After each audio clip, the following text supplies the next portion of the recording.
So talk me through like what I can expect if I sign an agreement with a licensing agency. Like how long does it take? What's the process like? And then the big question is how much does it pay?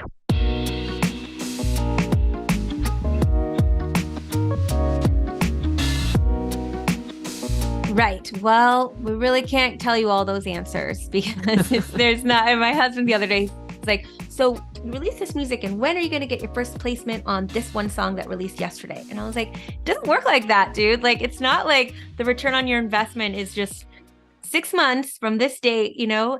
And I think that what I can say about it is like you plant the seeds and they will grow. And I've seen it so like put the record, get the record repped and check in with your agency and make more music and have a reason to check in with them again and be like, I made more music, and like keep honing your craft, keep making better music, and let they know, oh, it's one stop. She's great to work with, like so awesome. She's always making new stuff. Like we're pitching her. She's top of mind. Like we're thinking, oh, what Sonnet? Like Sonnet would be great for this spot. And your placements start coming in and you're making more music. So it's not like those seeds that you're planting, you keep planting more and they keep growing so that there's not a lull. Or, things happen in life and there, I had babies for a few years and there was certainly, a little bit of a lull for me where I was like, okay, like I'm not making new music, but the music I made before I had those babies is like getting placed while I'm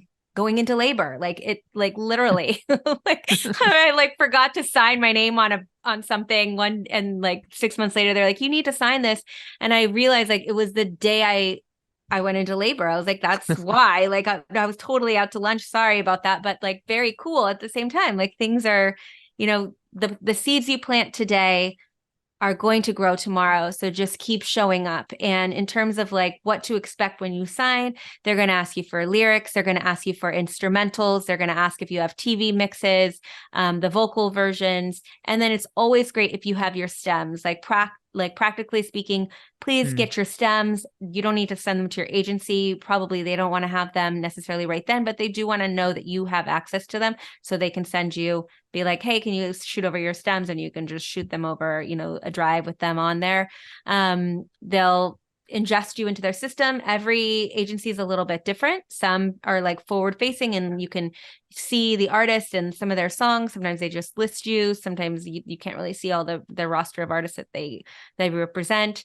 Some agencies you work for that you sign with, they're sending you briefs that come in where they're like, hey, if you have something like this, send it over today, or like write something like this, or they're creating collaborations with other people in their roster, and they're like really being proactive in creating a ecosystem around the agency and the artists that they represent. Some are like, I'm going to pay you every quarter, and you like log in to find out. Like the agency that I've gotten most placements with, like I have to log in to see if I have a placement. Like nobody's calling me and been like, great, you got that Starbucks, like you got GoDaddy, I'm like log in, I'm like, oh, that's awesome, cool. And then you don't get paid until like the quarterly you get paid on that, so being paid also is usually much after the fact. TV shows for sure take a while to process the payments.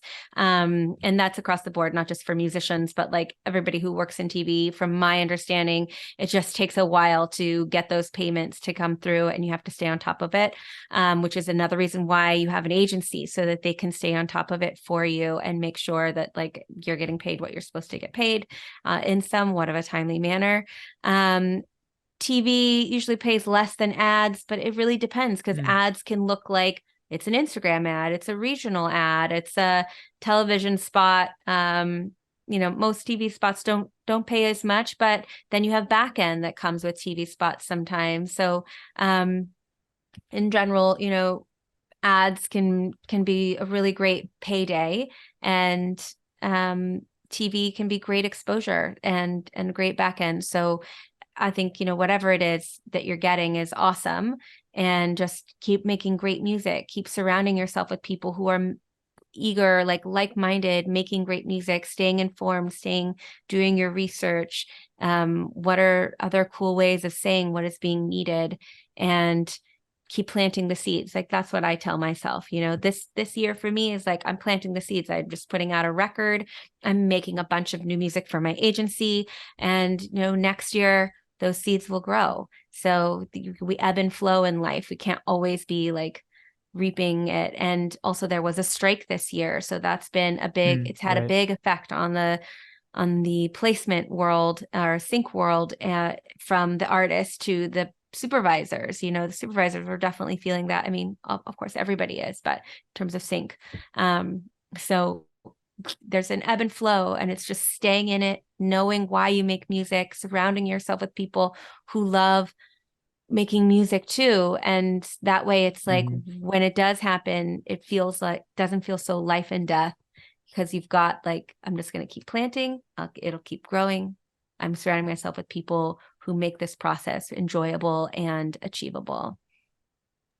I'd love to add something to that too, just in terms of, I totally agree it's a long play. You know, sync is not something that usually happens overnight for people.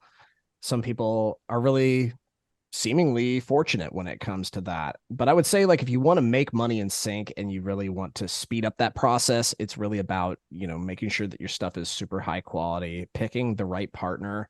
And I think if you do a couple of different things, it might be really great to choose a direction in terms, do you want to make your music for TV?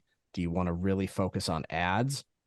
Ads can pay more, but they don't necessarily. You know, some TV is back end only, meaning you're only going to collect music from your performance royalties, but some TV pays substantially. You know, so I've seen TV placements go for everywhere from $500 to $25K. You know, it really depends on the show and how the music is used. It will really dictate that. Now, there's also films. Films can kind of fall under the gamut. There's student films, don't pay anything, but then there's going to be independent projects that might pay you $5K for a song, or, you know, upwards and upwards and upwards in terms of like just money that you can't even imagine that gets paid to recognizable acts, in terms of how they leverage all that. And in terms of ads, like, starts usually around like 10K, but like Sonnet said, sometimes there's going to be a little less money coming in depending on if it's like a streaming thing. But then there's also promos. There's promos and there's trailers, and there's all these different ways in which you can earn. So I think if you want to make money, which is not a bad thing at all, it's not a bad goal to have in licensing, and it's one of the main appeals of licensing, is that you can actually get paid for your music. It can really benefit you to make a decision about like what it is that you want your music to be placed in.